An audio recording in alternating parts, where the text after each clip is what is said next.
Welcome to the lecture number 10 of Introduction to Software Engineering. In the previous lecture, we have covered the requirement process, requirement elicitation techniques, types of requirements, and characteristics of requirement, which include that requirements must be complete, concise, unambiguous, and so on. In today's lecture, we will move towards the system modeling phase of software process development. In the system modeling, we will cover two kinds of models. The first is context models and another is interaction models. When I say the term system modeling, there might be questions coming into your mind such that what is system modeling? How can we perform system modeling? And what is the benefit of system modeling? So I will answer these questions one by one in the next slides. As the first question is, what is system modeling? So here I will define the system modeling as the process of developing abstract model of the system. अगर मैं इसको simple terms में बताऊं, system modelling यानी जो system we are going to develop is to be modelled. जो system हम बना रहे हैं, जब हम उसको मॉडल करेंगे या जब हम उसका डिज़ाइन क्रिएट करेंगे, that is the system modelling. And this design can be created as an abstract model or it can be developed as a detailed model. So we can have two kinds of model. System modeling में we create the abstract models. Now the next thing is, when we create the model of the system, there might not be the one model. There might be different models of the same system.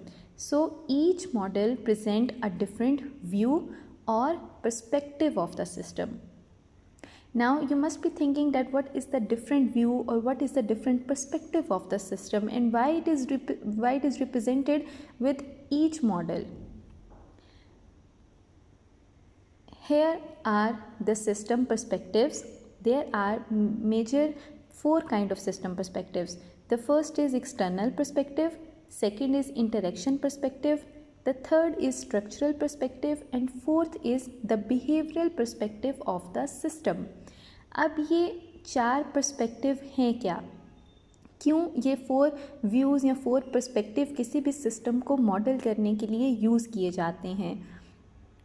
So the first is the external perspective where you model the whole environment of the system.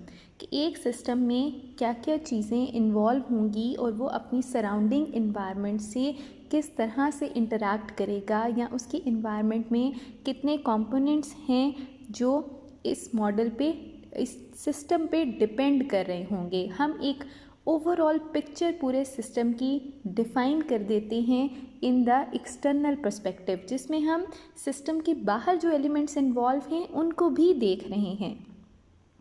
Then the second is interaction perspective. Interaction perspective को use करते हुए we develop the interaction models. अब interaction models क्यों use किए जाते हैं? ये इसलिए यूज़ किए जाते हैं ताकि आप अपने सिस्टम की विदिन कंपोनेंट जो इंटरेक्शन है उसको डील कर सकें कि एक कंपोनेंट दूसरे कंपोनेंट से किस तरह से इंटरैक्ट करेगा.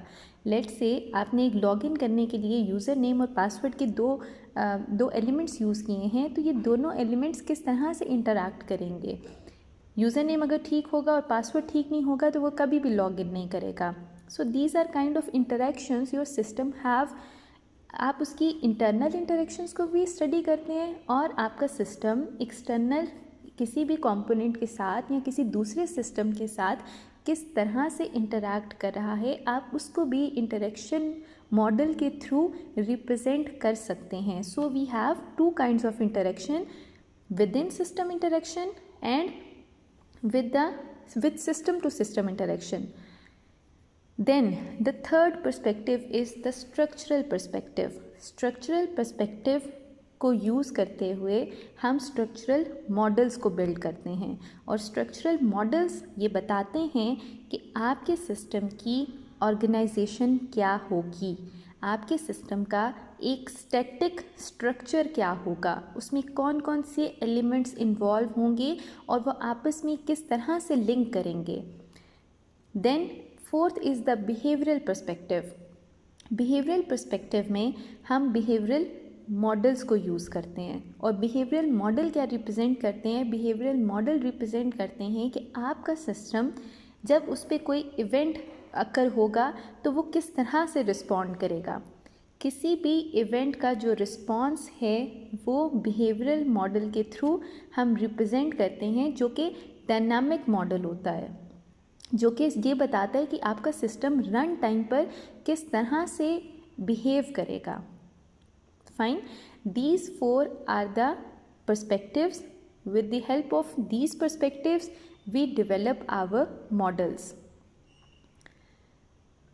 I hope this is clear that what is the system modeling. Now we are moving towards the second question, that how we can perform the system modeling.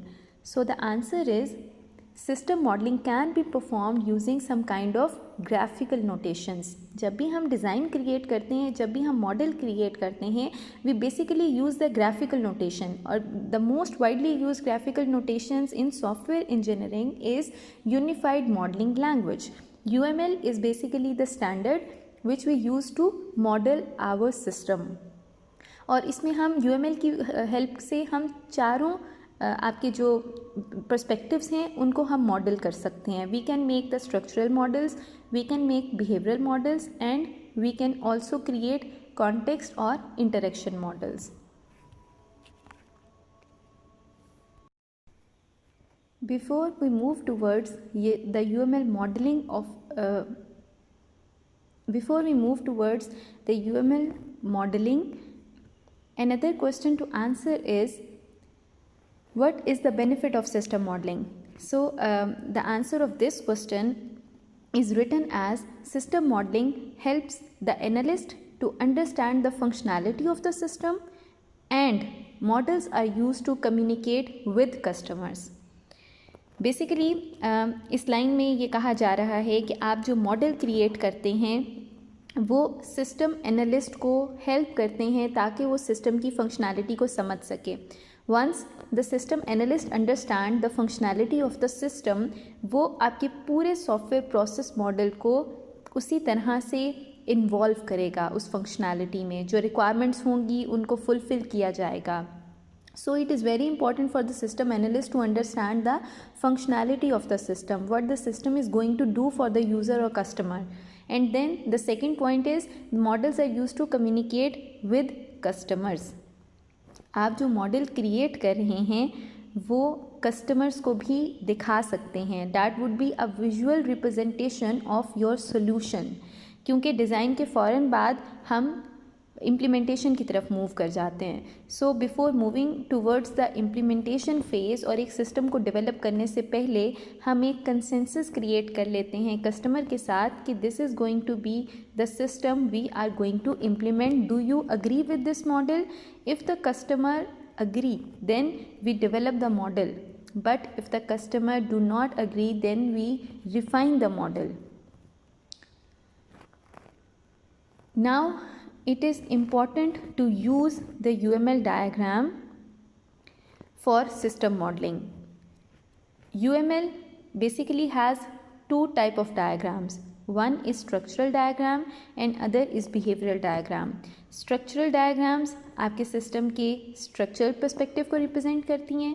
Behavioral diagram आपके system के behavioral perspective को और interaction models को भी use करती हैं। अब UML में बहुत सी डायग्राम्स इंक्लूडेड हैं, जैसे कि class diagram, object diagram, package diagram and so on, but we will cover the most important diagrams which are used to model the system, and some of the examples include activity diagram, use case diagram, sequence diagram, class diagram and state machine diagram. Now you must be thinking that what are these diagrams, how we are going to model these diagrams, or what are the situations in which these diagrams can help to model the system.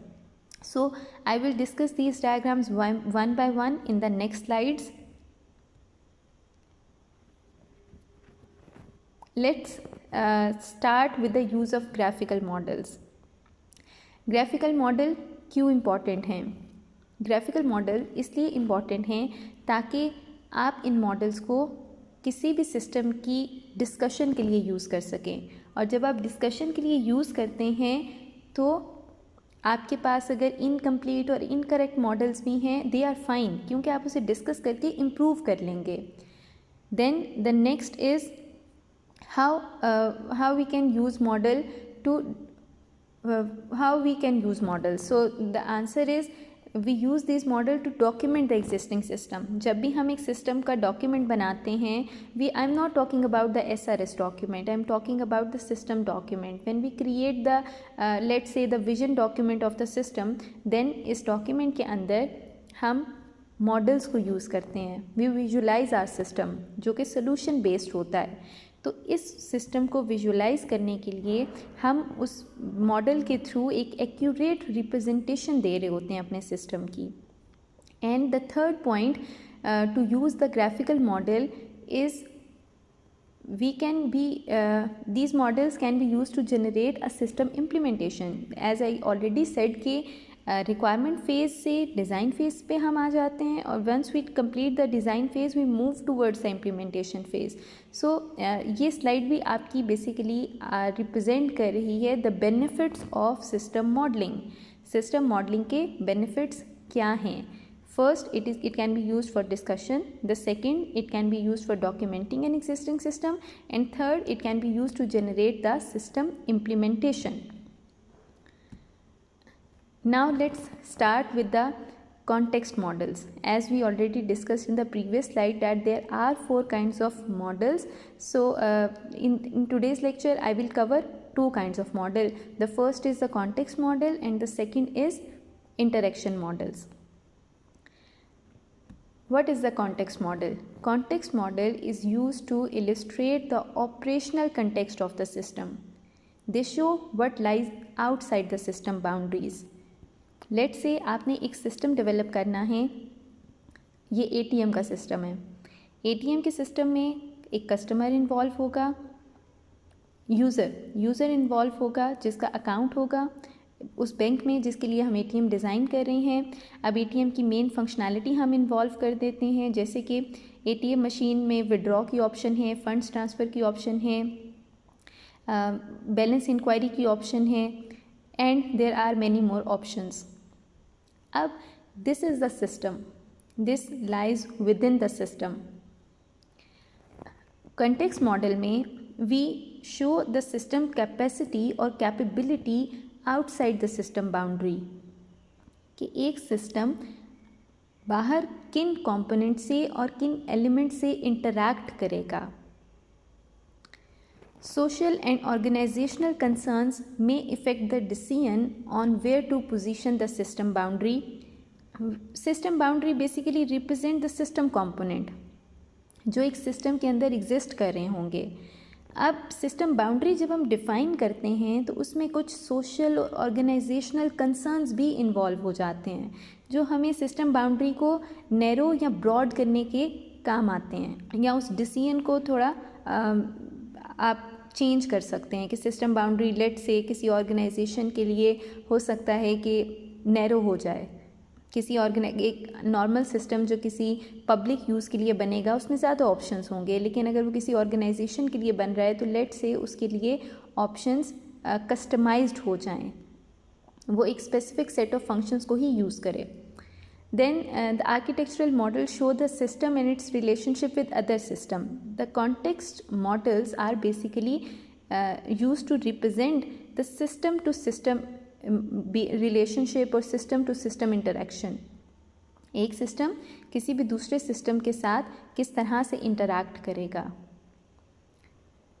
So I think the baseline is कि हम context model में एक system जो एक system boundary के अंदर हम रख रहे हैं और वो सिस्टम बाउंड्री से बाहर क्या है, उस सिस्टम बाउंड्री के बाहर वो सिस्टम किन चीज़ों से इंटरैक्ट कर रहा है, हमने उस रिलेशनशिप को मॉडल करना है.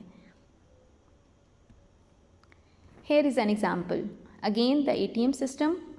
अब ATM सिस्टम हम जो भी सिस्टम का कॉन्टेक्स्ट मॉडल बनाएंगे उसे हम दरमियान में रख देते हैं, एंड देन वो किस तरह से अपने दूसरे कंपोनेंट्स के साथ इंटरैक्ट करेगा, या उस सिस्टम बाउंड्री के बाहर क्या क्या चीज़ें हैं।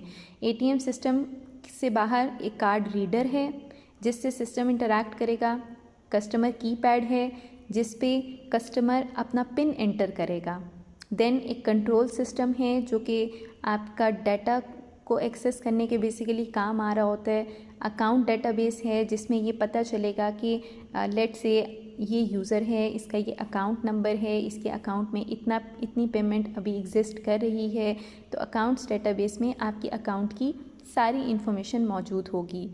इसी तरह कैश डिस्पेंसर है जहाँ से आप अपना कैश विड्रॉ कर सकते हैं, and then print out dispenser जहाँ पे आई थिंक इसकी मदद से आपकी जो रिसिप्ट जनरेट होती है वो आप एक्सेस कर सकते हैं, and then the customer display, एक मॉनिटर आपको नज़र आता है आपकी स्क्रीन पे जिसको यूज़ करते हुए आप अपना कैश, आप कोई भी एटीएम की फंक्शनैलिटी को अचीव कर सकते हैं।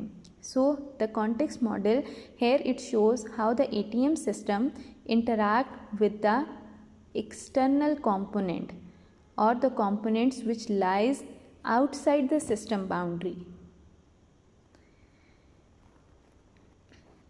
Then another kind of model is the process model. What is the difference between the context model and the process model? Context model simply show the other systems in the environment कि एक system में और कौन सी दूसरी चीज़ें जो हैं वो इंटरैक्ट कर रही हैं, एक्सटर्नल कंपोनेंट्स क्या क्या इन्वॉल्व होंगे, या दूसरे सिस्टम्स कौन से हैं जो इस सिस्टम के साथ लिंक्ड होंगे, not how the system being developed is used in the environment. जब हमें सिस्टम के इंटरनल यूज़ को स्टडी करना है then we select the process model. Process model reveals how the system being developed is used in the broader business process. कोई भी business process है, business process basically एक सेट ऑफ एक्टिविटीज़ होती हैं जो एक गोल को अचीव करने के लिए बनाया जाता है। तो उस बिज़नेस प्रोसेस को फुलफ़िल करने के लिए हम बेसिकली एक प्रोसेस मॉडल क्रिएट करते हैं। Process model is equal to the system functionality, जो एक सिस्टम की इंटरनल फंक्शनैलिटी को बता रहा है कि सिस्टम क्या करेगा। तो इसको रिप्रेजेंट करने के लिए जो हमारे पास एक डायग्राम यूज़ होती है प्रोसेस पर्सपेक्टिव को रिप्रेजेंट करने के लिए, that is the UML activity diagram. और यूएमएल एक्टिविटी डायग्राम से आप बिज़नेस प्रोसेस मॉडल्स को डेवलप कर सकते हैं। अब यूएमएल एक्टिविटी डायग्राम की नोटेशंस क्या हैं, हम किस तरह से यूएमएल एक्टिविटी डायग्राम को क्रिएट कर सकते हैं। These are the basic notations which can be used in the activity diagram. सबसे पहले जब हम एक एक्टिविटी डायग्राम शुरू करते हैं तो हम एक इनिशियल नोड से स्टार्ट करते हैं, और जब हम एक्टिविटी डायग्राम ख़त्म करेंगे तो we create the final node. आप देख रहे हो कि इनिशियल और फाइनल में डिफरेंस है कि आपका जो फिल्ड सर्कल है उसको दोबारा एक सर्कल से आउटलाइन किया गया है। एक्टिविटी नोड इस तरह इस शेप से रिप्रेजेंट की जाती है, जो कि आप ओवल कह सकते हैं इसको, ठीक है।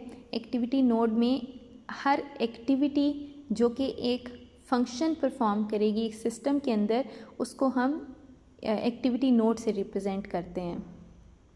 Then after studying the three kinds of nodes which are the initial node, final node and activity node, let's move toward the control. Control is how the one activity move to another activity. तो इसके लिए simple एक flow, जो कि एक arrow आपको नज़र आ रहा है, एक एक्टिविटी से दूसरी एक्टिविटी की तरफ डायरेक्ट हो सकता है। ये हम एक फ़्लो, कंट्रोल फ्लो को भी यूज़ करते हैं।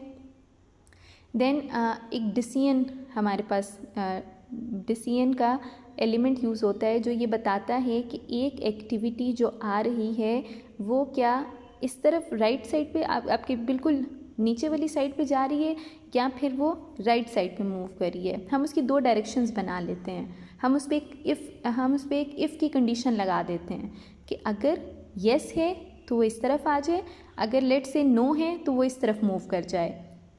डिसीजन नोड के थ्रू हम किसी भी एक्टिविटी पे डिसीजन ले सकते हैं।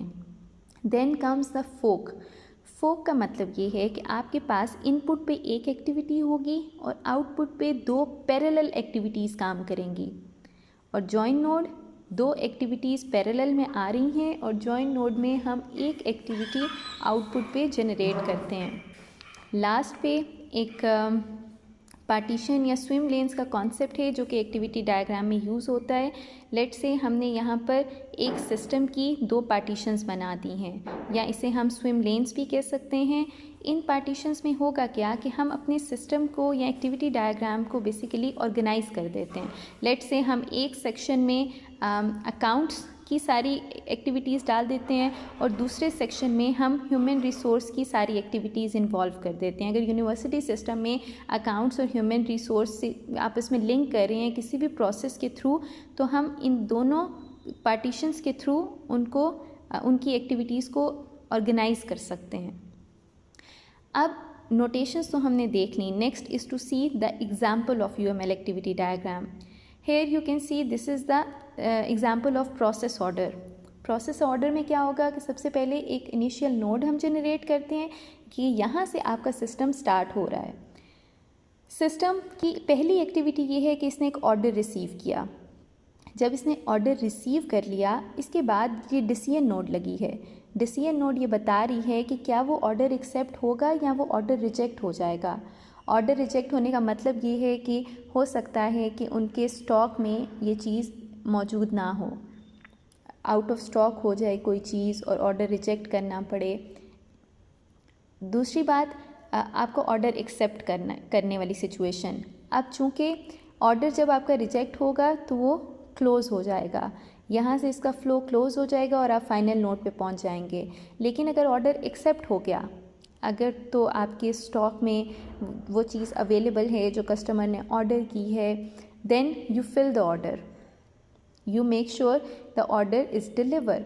और इसको फिल करने के लिए आप क्या करते हैं, आप एक ऑर्डर को शिप कर देंगे, उसे डिलीवर करेंगे, और दूसरा उसकी इनवॉइस जनरेट होती है। उसकी इनवॉइस जब जनरेट होगी तो एक ऑब्जेक्ट हमारे पास बनेगा इनवॉइस का, जो कि एक रियल टाइम ऑब्जेक्ट होगा।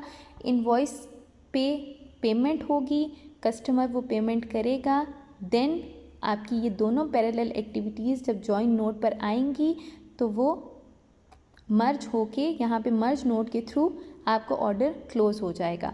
मर्ज नोड का मतलब ये है कि अगर तो ऑर्डर क्लोज़ हो गया तब भी वो यहाँ से क्लोज़ ऑर्डर की तरफ शिफ्ट कर जाएगा। अगर आपका ऑर्डर फुलफ़िल हो जाता है, कंप्लीट हो जाता है, तब भी वो मर्ज नोड पे आके क्लोज़ ऑर्डर कर देगा। कि जहाँ पर डिसीजन नोड होगी, डिसीजन नोड के दूसरे एंड पे हमारे पास मर्ज नोड एग्जिस्ट करती है। जिस तरह जब हमारे पास फोक नोड है, फोक नोड पे हमने 2 पैरेलल एक्टिविटीज़ चलाई और जॉइन नोड पे उन दोनों की इनपुट को हमने रिसीव कर लिया।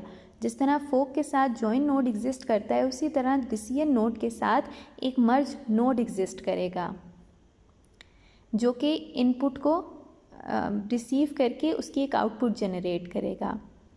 यहाँ पर भी इनपुट, जब एक की भी इनपुट आ जाएगी तो वो आगे मूव कर जाएगा। वो ये वेट नहीं करेगा मर्ज नोड के दोनों की इनपुट आए तो मैं आगे जाऊँ। मर्ज नोड किसी एक के इनपुट को लेने के बाद क्लोज ऑर्डर की तरफ मूव कर जाएगा।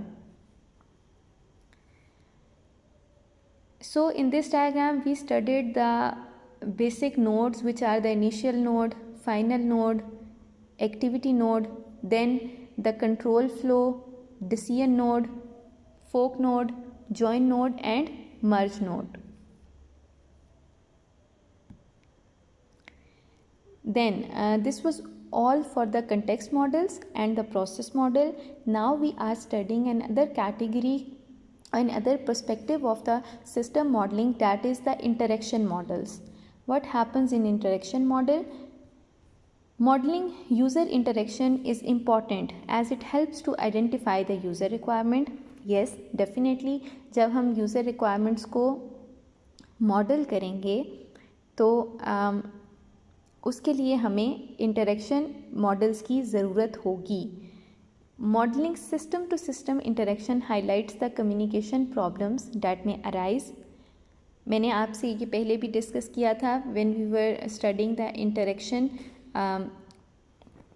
perspective, कि हमारे पास दो तरह की इंटरेक्शंस हो सकती हैं, सिस्टम टू सिस्टम इंटरेक्शंस भी, जिसमें हमारे पास बेसिकली कुछ प्रॉब्लम्स जो हैं वो हाईलाइट हो जाएंगे कि एक सिस्टम जो दूसरे सिस्टम के साथ इंटरैक्ट करेगा तो वो किस तरह से स्मूथली इंटरेक्शन होनी चाहिए इनके बीच में, या जो प्रॉब्लम्स आएंगे वो क्या हैं।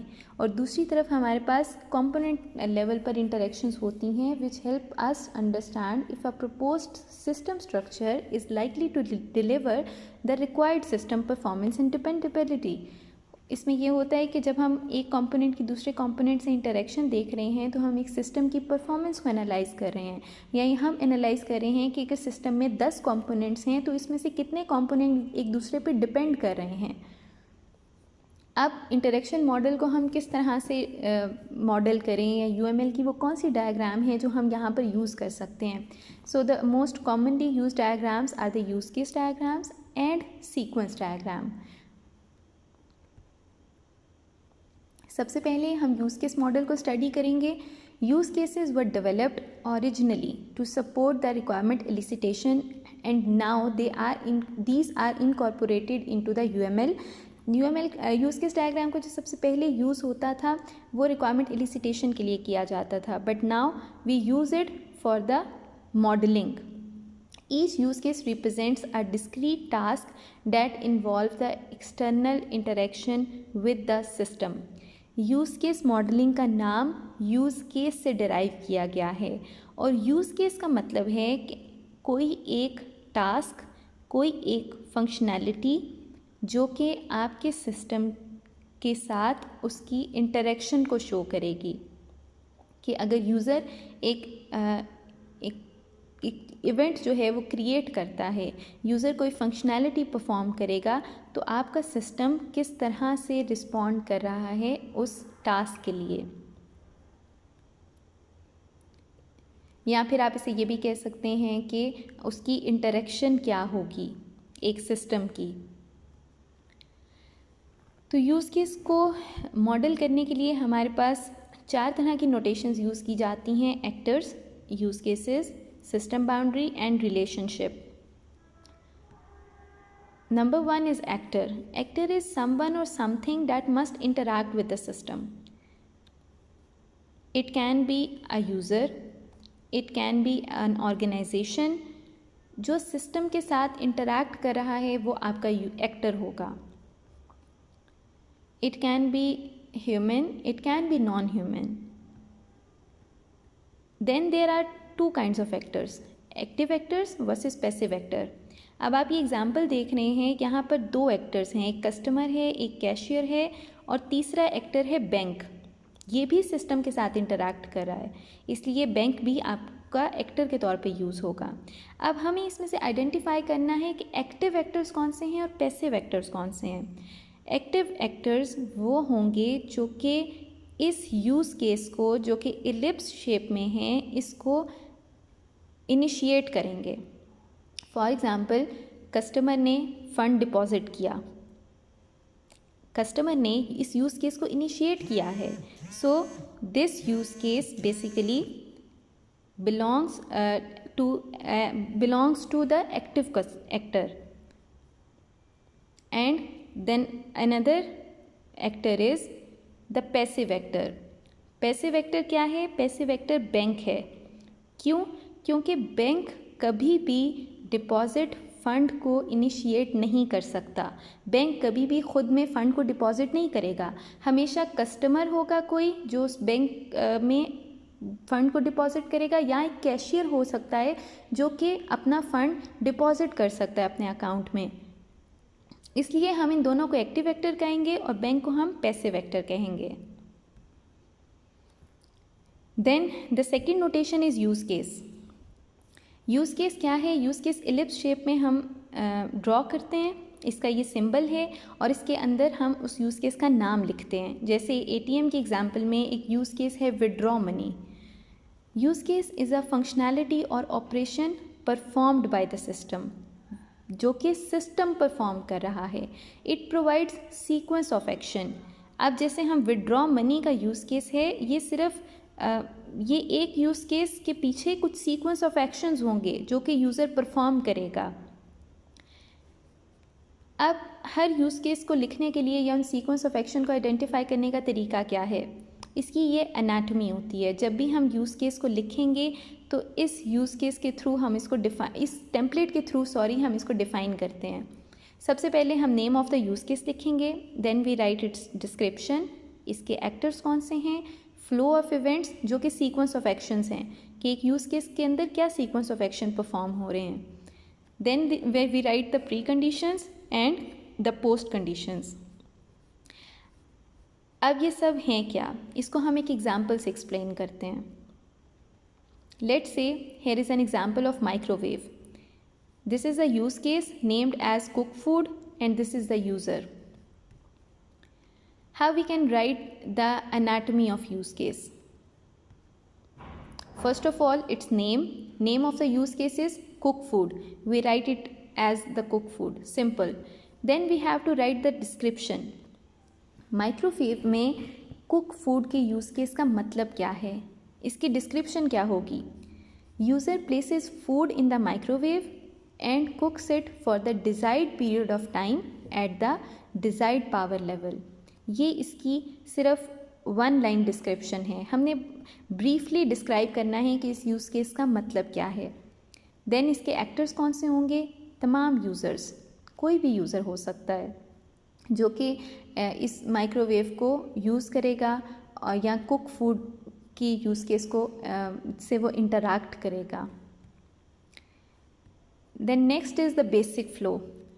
हम फ्लो ऑफ इवेंट्स में बेसिक फ़्लो और अल्टरनेट फ़्लो दोनों फ़्लोज़ को डिफ़ाइन करते हैं। बेसिक फ़्लो में हम बताते हैं कि what if the things go correctly, अगर तो कोई प्रॉब्लम नहीं होती तो क्या वो फ़्लो होगा। और अल्टरनेट फ़्लो कि अगर कोई प्रॉब्लम अगर हो जाती है या यूज़र कोई रैंडम एक्शन परफॉर्म कर देता है, then what would be the flow. Basic flow में क्या होगा, जब भी किसी यूज़र ने माइक्रोवेव को यूज़ किया फॉर कुक फूड तो यूज़र सबसे पहले user opens the door and places the food, user enters the time, user pushes the start button, then the unit cook food and lastly the unit beep। यही होता है ना, जब हम microwave को यूज़ करते हैं, हम डोर ओपन करते हैं, उसमें हम अपना फूड प्लेस करते हैं, उसके बाद हम टाइम और उसके पावर लेवल सेट कर देंगे, स्टार्ट का बटन प्रेस करेंगे, फूड कुक होगा उस डिज़ायर्ड टाइम के लिए और उसके बाद आपका जो माइक्रोवेव है वो बीप करना स्टार्ट कर देता है once the timer completes. This is the basic flow. And what if there is an alternate flows? Alternate flow में क्या होगा, let's say user cancels the time before starting. Start का बटन पुश करने से पहले ही यूज़र ने time को cancel कर दिया। देन एक और अल्टरनेट फ़्लो क्या हो सकता है, user cancels the cooking before finished. ऐसा भी होता है, लेट्स से कि अगर मैंने 2 मिनट का टाइमर लगाया था लेकिन वो 2 मिनट कंप्लीट नहीं हुए और मैंने माइक्रोवेव का डोर ओपन कर दिया। Now this is an alternate flow कि यूज़र ने कुकिंग का वो जो टाइम मैंने पूरा डिस्प्ले किया था उसको कंप्लीट करने से पहले ही कैंसिल कर दिया।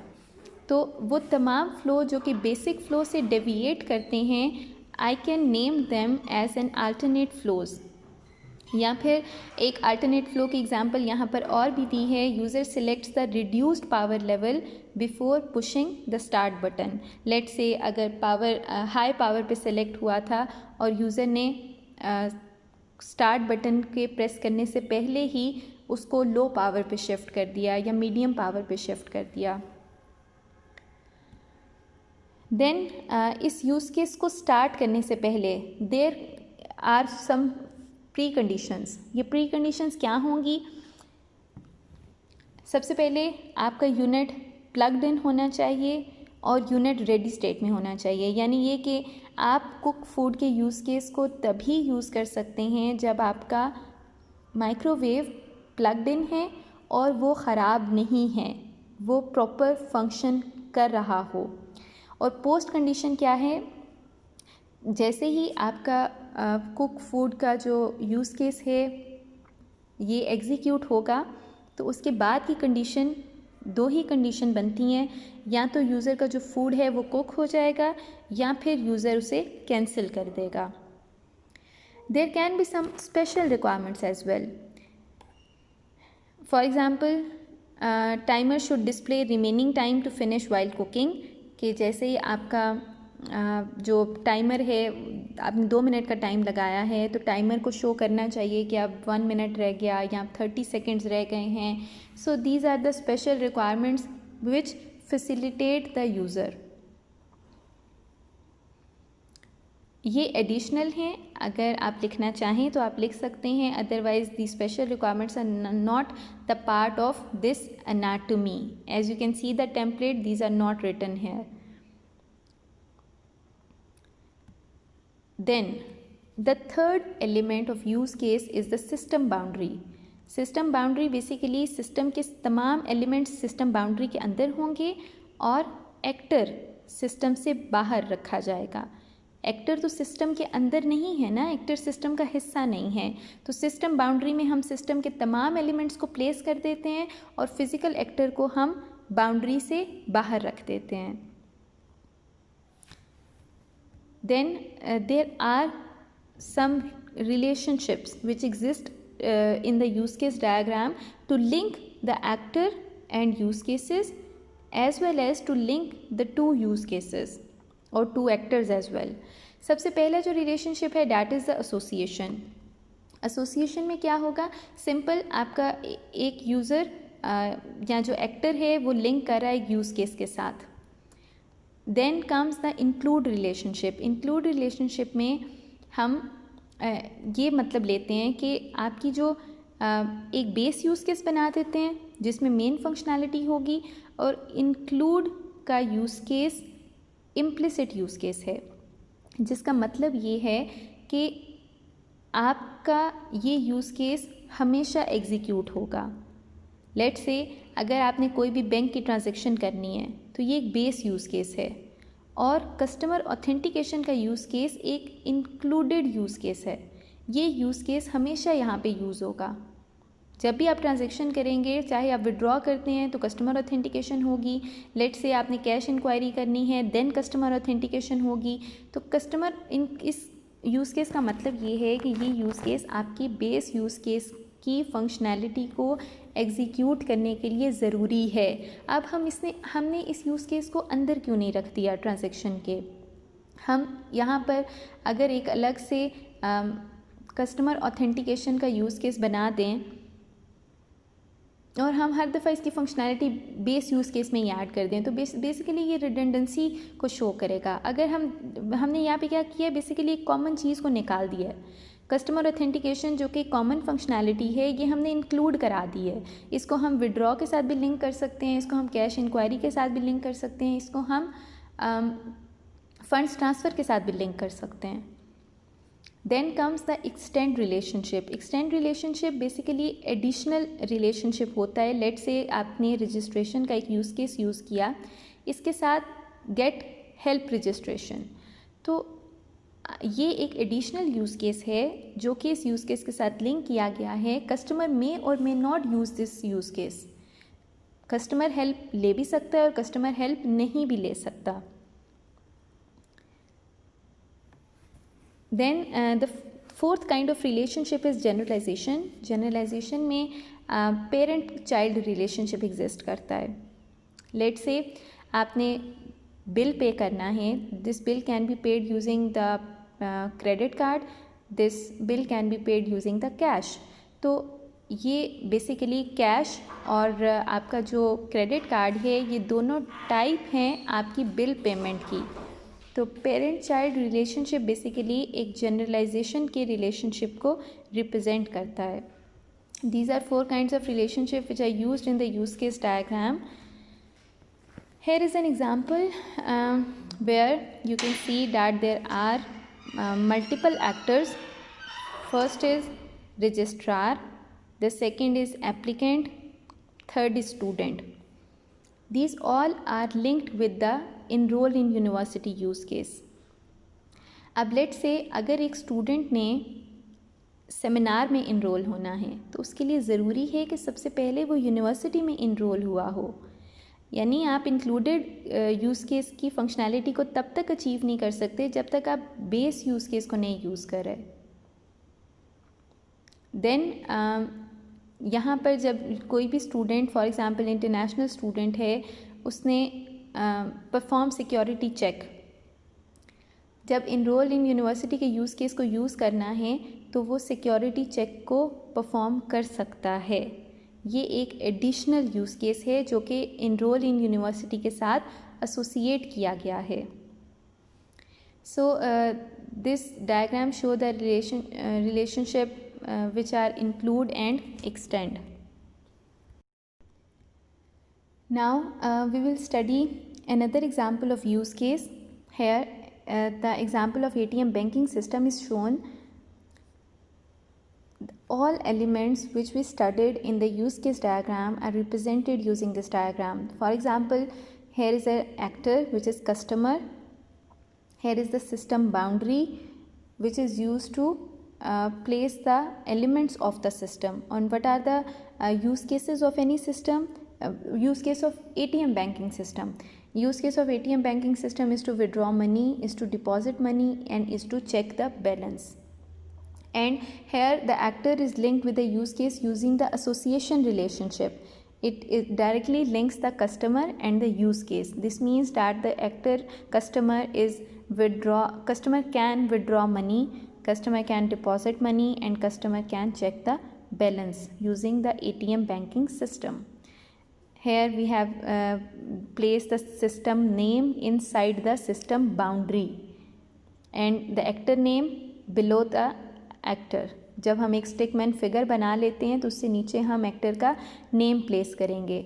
यूज़ केस का नाम यूज़ केस के अंदर इलिप्स शेप के अंदर लिखा जाता है और सिस्टम बाउंड्री के अंदर हम उस सिस्टम का नेम लिखेंगे. जब भी हम कोई भी यूज़ केस डायग्राम को मॉडल करेंगे तो इन तमाम नोटेशंस का और नेमिंग का ख्याल रखना है. Then there is another example of use case diagram which shows the online shopping scenario. Online shopping में क्या होगा, हमने एक वेब कस्टमर बनाया है और वो वेब कस्टमर रजिस्टर भी हो सकता है और न्यू भी हो सकता है. हमने इस रिलेशनशिप को पेरेंट चाइल्ड रिलेशनशिप से शो किया है या जनरलाइजेशन से शो किया है. This is the web customer and web customer की स्पेशलाइज्ड क्लास क्या होगी, रजिस्टर्ड कस्टमर. या वेब कस्टमर का जो चाइल्ड होगा जो इसकी स्पेशलाइज्ड क्लास को रिप्रेजेंट करता है, that is the new customer. अब रजिस्टर्ड कस्टमर क्या क्या फंक्शंस जो है वो परफॉर्म कर सकता है. रजिस्टर्ड कस्टमर आइटम्स व्यू कर सकता है, परचेज़ कर सकता है. न्यू कस्टमर सिर्फ आइटम्स को व्यू करेगा और रजिस्टर करेगा. जब वो रजिस्टर कर ले तब वो परचेज़ कर सकता है. रजिस्टर किए बगैर वो परचेज़ नहीं कर सकता. अब इस मेक परचेज़ के यूज़ केस में दो यूज़ केस इंक्लूड किए गए हैं. एक यूज़ केस है व्यू आइटम्स का और दूसरा यूज़ केस है चेकआउट का. यानी ये कि मेक परचेज़ आइटम्स को व्यू किए बगैर कंप्लीट नहीं होगा और मेक परचेज़ का जो यूज़ केस है वो चेकआउट के बगैर कंप्लीट नहीं होगा. हमने एक यूज़ केस को एक्सटेंसिव बनाने की बजाय उसे इंक्लूड के थ्रू सिंपल कर दिया है, ऑर्गेनाइज्ड कर दिया है. और बिल्कुल इसी तरह कुछ दूसरे एक्टर्स हैं जैसे कि identity provider, credit payment servers और पेपॉल. ये सब भी आपके डिफरेंट यूज़ केस के साथ लिंक किए गए हैं. So this is a whole picture और the diagram of the interaction model. ये एक सिस्टम की इंटरेक्शन को रिप्रेजेंट कर रही है, एक सिस्टम की interaction within the system and with the outside actors. या दूसरे उसमें कौन सी सर्विसेज इंक्लूड होंगी, जैसे कि ऑथेंटिकेशन हो गया, जैसे कि एक सर्विस पेपॉल है या एक सिस्टम पेपॉल का यूज़ हो रहा है. तो इंटरेक्शन मॉडल आपकी विद इन सिस्टम इंटरेक्शंस को शो कर रहा है और सिस्टम टू सिस्टम इंटरेक्शंस को भी शो कर रहा है.